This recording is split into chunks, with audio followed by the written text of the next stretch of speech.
ছুরি মারছে কে? ওই ছিল কে মারছে? আর আমার পেশেন্টকে জড়ায় ধরছে ছিল কে? কে ধরছিল? তোমরা কয়জন ছিল? তিনজন ছিল।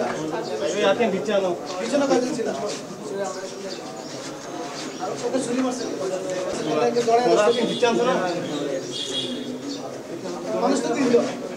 ও যদি ছুরি মেরে থাকে তাহলে জড়ায় ধরছে কি? সত্য কথা বলো।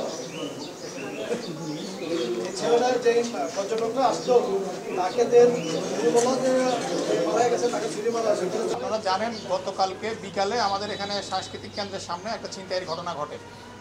আমাদের যে একজন পর্যটককে ছিনতাইকারীরা ছুরিকাঘাত করে তার কাছ থেকে মোবাইল এবং মানিব্যাগ সহ যাবতীয় জিনিসপত্র ছিনিয়ে নিয়ে যায়। পরবর্তীতে আমরা তাকে ধরার জন্য অভিযান শুরু করি এবং আমাদের সদর থানা পুলিশ সহ বেশ কয়েকটি টিম আমরা একসঙ্গে কাজ শুরু করি।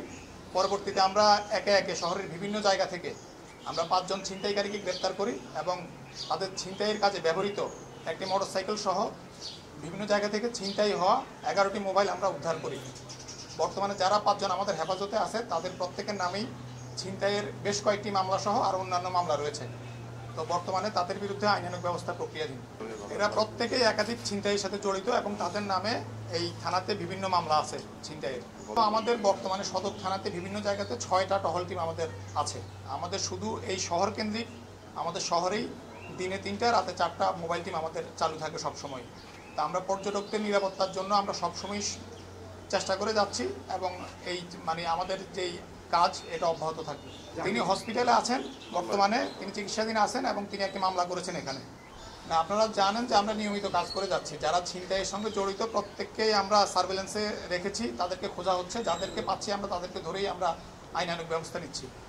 না, এটা তো আমরা জাস্ট গতকালকে বিকাল থেকে শুরু করে সারা রাত অভিযান হয়েছে, অভিযান হয়ে তাদেরকে গ্রেপ্তার করা হয়েছে। এখন কারা জড়িত আছে এটা আরও জিজ্ঞাসাবাদের প্রয়োজন আছে। আমরা জিজ্ঞাসাবাদে বিস্তারিত তথ্য জানতে পারবো।